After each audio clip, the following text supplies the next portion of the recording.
Je vais faire un véritable coming out aujourd'hui puisque je vais vous expliquer pourquoi j'aime autant L'amour est dans le pré. Salut les filles d'Olympe, bienvenue dans les bulles de flow, ce défi un peu fou, vous concoctez 100 épisodes en 100 jours. Chaque bulle sera une respiration, une histoire ou un défi pour éclairer autrement nos différences, nos ressemblances et nos fameux possibles. Je suis Florence Hugui, facilitatrice des impossibles, et je vous emmène avec moi dans mes bulles d'expériences, d'anecdotes, de dialogue avec vous aussi, bien sûr. Allez, on respire et on s'envole. L'amour est dans le pré, c'est donc une émission de dating où des paysans, des agriculteurs divers de différents milieux recherchent des épouses, en tout cas des amis, disons, dans un premier temps. Et c'est le cas autant pour les hommes que pour les femmes, que pour des homosexuels, femmes ou hommes, etc., etc. Donc en fait, on essaye d'ouvrir le champ et de laisser de montrer que la paysannerie a besoin de faire couple, en fait, comme n'importe quelle autre catégorie sociale. Et donc, L'amour est dans le pré, ça fait quand même 20 ans que ça dure. Cette année, ça fait 20 ans. Et il y a une multitude de bébés, de mariages d'abord, et puis de bébés qui sont nés de cette émission. Alors, pourquoi j'adore L'amour est dans le pré ? Je vais essayer de vous l'expliquer aujourd'hui. Et je vais essayer, peut-être pas de vous convaincre, mais en tout cas de réfléchir avec vous à ce que ça signifie. Et tout ça va entrer dans un triptyque sur l'amour hétérosexuel dont j'ai envie de vous parler. On va faire ce premier épisode sur l'amour est dans le pré. Le second, il va porter sur le regard que j'ai eu moi sur les femmes paysannes que j'ai pu accompagner dans le cadre de mes engagements et que j'ai trouvé incroyablement passionnante à suivre. Et puis on va faire un troisième épisode pour essayer de voir comment déconstruire cette vision de l'amour romantique qui pose bien sûr d'énormes problèmes dans notre société. Et on va voir à quoi ça nous mène ces 3 épisodes. Mais on part tout de suite dans le premier qui donc concerne L'amour est dans le pré. Alors, si j'ai eu envie de lancer cette bulle autour de ce sujet, c'est parce que je suis tombée sur un extrait de l'émission qui aura très certainement, qui va être diffusé ou qui l'a été peut-être récemment, un des agriculteurs de cette année. Donc, vous savez qu'il y a des agriculteurs qui viennent, qui rencontrent des prétendantes et que ensuite ils les invitent dans leur ferme. Même chose pour les femmes d'ailleurs, qui invitent leurs prétendants à la ferme. Et donc la scène que j'ai vue, c'est un des agriculteurs de la saison qui a, je sais pas quel âge il a, entre 60 et 70 ans, mais il doit avoir quelque chose comme 60, 65, 68 ans, qui apprend à peler une courgette. Et ouais, il apprend à peler une courgette puisqu'il n'a jamais vu de sa vie un économe, le petit couteau qu'on utilise pour peler les courgettes. Il n'a jamais fait ça, ce qui signifie qu'il n'a jamais mis les pieds dans la cuisine, qu'il ne s'est jamais occupé de faire à manger et que donc ça fait des années qu'il vit sans cuisiner ou en tout cas sans cuisiner des choses qui nécessitent un minimum de connaissances culinaires. Et franchement, peler une courgette, c'est pas non plus la mer à boire. Et donc ces 2 prétendantes sont autour de lui pour lui expliquer comment on s'y prend pour peler une courgette. Très honnêtement, les 3/4, 90% de la population certainement auraient complètement honte d'être montrés à la France entière, voire à l'Europe entière, en tout cas tous les pays où cette émission est diffusée, en train d'apprendre à peler une courgette. Mais pour lui, on sent qu'il y a une forme de fierté à ne pas savoir le faire et qu'en tout cas, c'est pas parce qu'il le fait aujourd'hui devant les caméras qu'il le refera prochainement. C'est tout à fait représentatif des raisons qui font que j'adore cette émission et que j'ai envie de vous en parler. Parce qu'en fait, c'est tout à fait ce qui se passe très généralement dans les épisodes qui se suivent au moment où les gens se rencontrent. Ça représente un véritable reflet de notre société et notamment ce que ça veut dire la vie paysanne aujourd'hui, ça c'est une chose, avec tout plein de nuances, tout plein de contradictions et puis des situations économiques bien sûr extrêmement différentes d'une personne à l'autre et d'une activité aussi à l'autre. Mais surtout, c'est un manuel vivant du patriarcat, encore en place totalement, pas du tout remis en question, dans absolument toute sa splendeur. Et ça, c'est très rare, mesdames et messieurs. C'est très rare d'avoir des espaces qui ne voient même pas que ce qui se passe est indéfendable, qui ne voient absolument pas où pourrait se poser le problème. Et ça nous rappelle que dans notre société, c'est bourré de communautés. Il y a des gens qui pensent telle chose et qui pensent que tout le monde pense comme eux parce que leur environnement est identique. Et je crois que c'est extrêmement dangereux d'avoir l'impression que tout le monde pense comme moi, puisque je ne fréquente que des personnes qui pensent comme moi, et qu'en plus, je fréquente peut-être des réseaux sociaux où je m'intéresse au même sujet.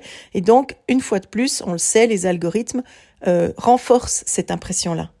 Et tout à coup, en allant voir L'amour est dans le pré, vous tombez dans un monde totalement parallèle qui n'a probablement rien à voir avec le vôtre et qui est probablement très différent de ce que vous connaissez et qui représente des images patriarcales que vous n'avez plus jamais l'occasion de voir, à part dans des archives anciennes de la télévision, peut-être même noir-blanc. Concrètement, les femmes arrivent souvent chargées de nourriture, elles ont même souvent cuisiné à la maison pour apporter des plats chez l'homme qui les accueille, et donc elles vont très très rapidement se diriger vers la cuisine parce qu'elles savent que c'est là qu'elles vont officier et qu'elles vont avoir l'occasion de séduire leur prince charmant, parce qu'évidemment qu'on est dans ce genre de vocabulaire-là. Et pendant ce temps, quand c'est une femme qui reçoit des hommes, alors la situation elle est extrêmement différente.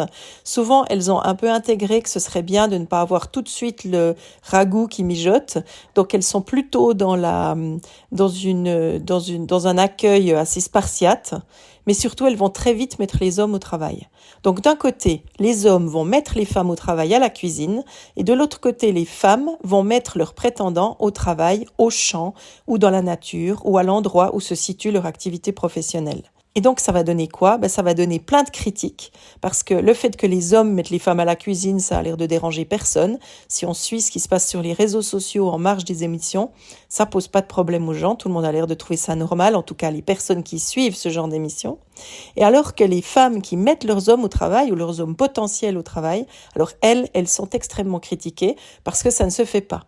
Parce que ça ne se fait pas, parce que c'est pas ça l'amour romantique, parce que l'image de la femme qui elle-même est active et donc veut contrôler que l'homme qu'elle pourrait accueillir va être actif autant qu'elle, ça pose un énorme problème. C'est comme si les femmes elles-mêmes vont arriver avec quelque chose qui va rompre cette vision du patriarcat complètement traditionnel, en étant simplement elles-mêmes et en faisant part finalement de leurs besoins. Parce qu'elles sont seules pour gérer une ferme, c'est des travaux qui sont souvent difficiles et elles les mènent très très bien et elles font super bien leur job.